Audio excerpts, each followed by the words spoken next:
Lonni Ali.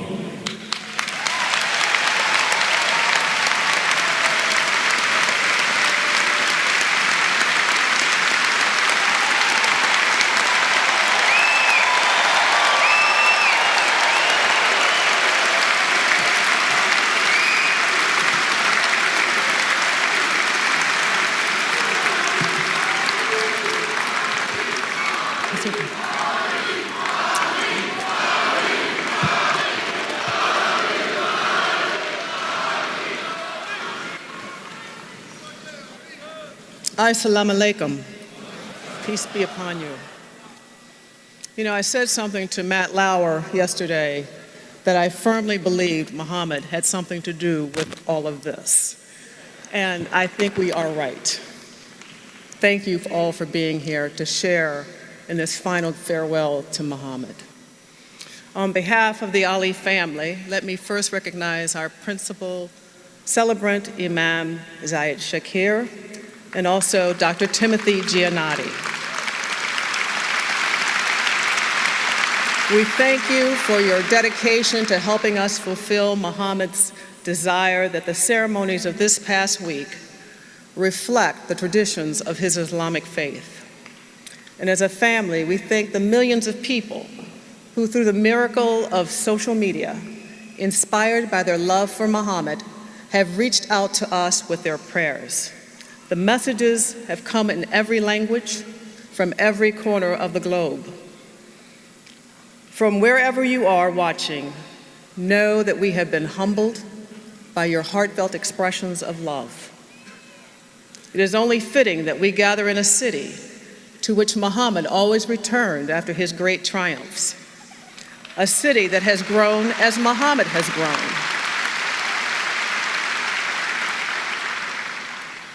Muhammad never stopped loving Louisville, and we know that Louisville loves Muhammad.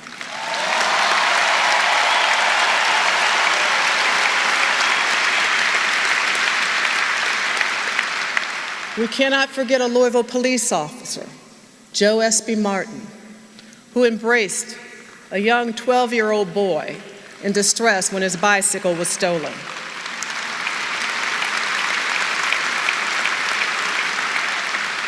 Joe Martin handed young Cassius Clay, sorry for tripping over that last word, Clay, the keys to a future in boxing he could scarcely have imagined.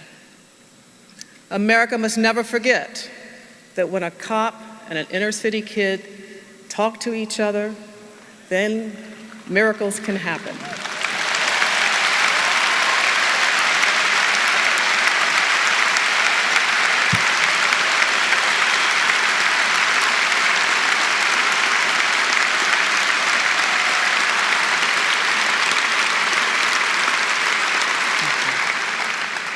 Some years ago, during his long struggle with Parkinson's in a meeting that included his closest advisors, Muhammad indicated that when the end came for him, he wanted us to use his life and his death as a teaching moment for young people, for his country, and for the world. In effect, he wanted us to remind people who were suffering that he had seen the face of injustice, that he grew up in a segregation, and that during his early life, he was not free to be who he wanted to be. But he never became embittered enough to quit or to engage in violence. It was a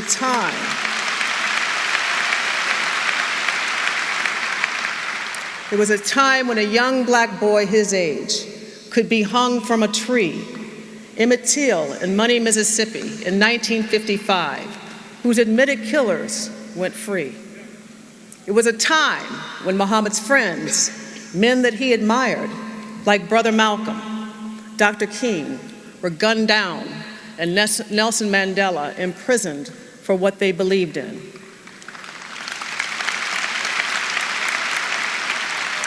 For his part, Muhammad faced federal prosecution.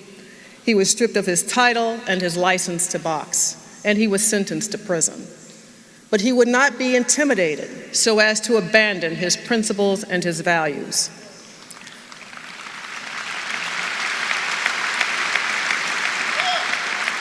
Muhammad wants young people of every background to see his life as proof that adversity can make you stronger.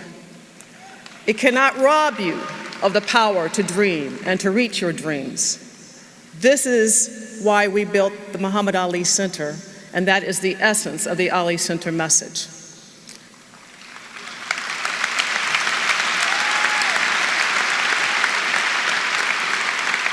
Muhammad wants us to see the face of his religion, al-Islam, true Islam, as the face of love. It was his religion that caused him to turn away from war and violence. For his religion, he was prepared to sacrifice all that he had and all that he was to protect his soul and follow the teachings of Prophet Muhammad, peace be upon him.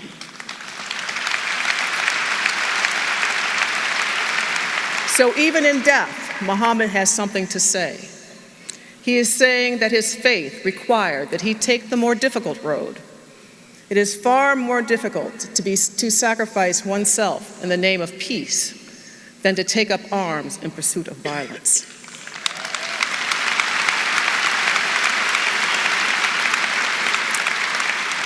You know, all of his life, Muhammad was fascinated by travel. He was childlike in his encounter with new surroundings and new people.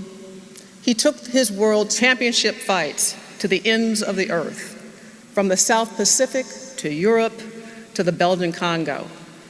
And of course, with Muhammad, he believed it was his duty to let everyone see him in person because, after all, he was the greatest of all time.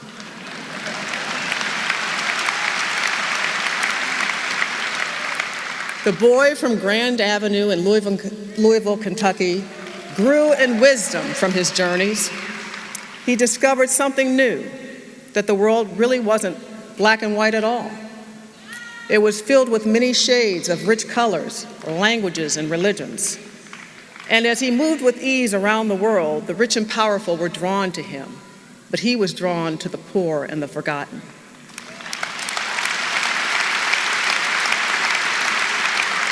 Muhammad fell in love with the masses, and they fell in love with him. In the diversity of men and their faiths, Muhammad saw the presence of God. He was captivated by the work of the Dalai Lama, by Mother Teresa, and church workers who gave their lives to protect the poor. When his mother died, he arranged for multiple faiths to be represented at her funeral, and he wanted the same for himself. We are especially grateful for the presence of the diverse faith leaders here today, and I would like to ask them to stand once more and be recognized. Thank you.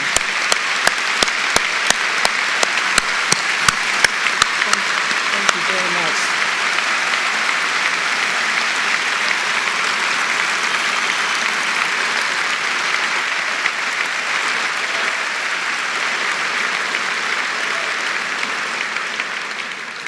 You know, as I reflect on the life of my husband, it's easy to see his most obvious talents. His majesty in the ring as he danced under those lights enshrined him as a champion for the ages. Less obvious was his extraordinary sense of timing. His knack for being in the right place at the right time seemed to be ordained by a higher power. Even though surrounded by Jim Crow, he was born into a family with two parents that nurtured and encouraged him. He was placed on the path of his dreams by a white cop, and he had teachers who understood his dreams and wanted him to succeed. The Olympic gold medal came, and the world started to take notice. A group of successful businessmen in Louisville, called the Louisville Sponsoring Group, saw his potential and helped him build a runway to launch his career. His timing was impeccable as he burst into the national stage, just as television was hungry for a star to change the face of sports. You know, if Muhammad didn't like the rules, he rewrote them. His religion, his name, his beliefs were his to fashion, no matter what the cost. The timing of his actions coincided with a broader shift in cultural attitudes across America, particularly on college campuses. When he challenged the US government on the draft, His chance of success was slim to none. That the timing of his decision converged with a rising tide of discontent on the war. Public opinion shifted in his direction, followed by a unanimous Supreme Court ruling. An stunning reversal of fortunes. He was free to return to the ring. When he traveled to Central Africa to reclaim his title from George Foreman, none of the sports writers thought he could win. In fact, most of them feared for his life. But in what the Africans call the miracle at 4 a.m., he became a champion once more.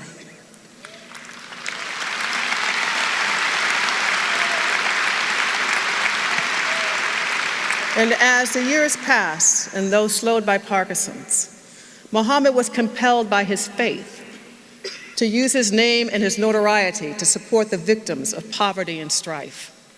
He served as a UN messenger of peace and traveled to places like war-torn Afghanistan. He campaigned as an advocate for reducing the yoke of third world debt. He stunned the world when he secured the release of 15 hostages from Iraq.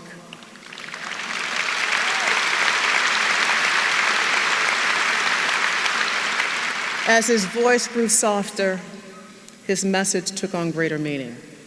He came full circle with the people of his country when he lit a torch that seemed to create new light in the 1996 Olympics.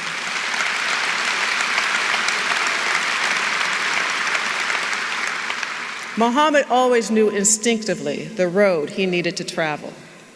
His friends know what I mean when I say he lived in the moment.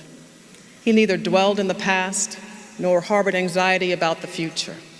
Muhammad loved to laugh, and he loved to play practical jokes on just about everybody. He was sure-footed in his self-awareness, secure in his faith, and he did not fear death. Yet his timing is once again poignant. His passing and its meaning for our time should not be overlooked. As we face uncertainty in a world and divisions at home, as to who we are as a people, Muhammad's life provides useful guidance.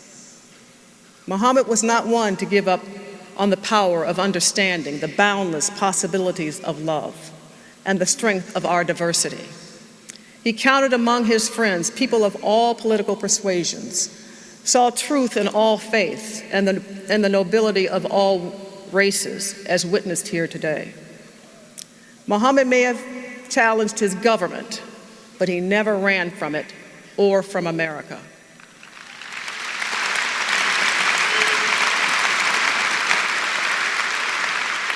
He loved this country, and he understood the hard choices that are born of freedom. I think he saw a nation's soul measured by the soul of its people. For his part, he saw the good soul in everyone. And if you were one of the lucky ones to have met him, you know what I meant. He awoke every morning thinking about his own salvation, and he would often say, I just want to get to heaven, and I've got to do a lot of good deeds to get there. And I think Muhammad's hope is that his life provides some guidance on how we might achieve for all people what we aspire for ourselves and our families. Thank you.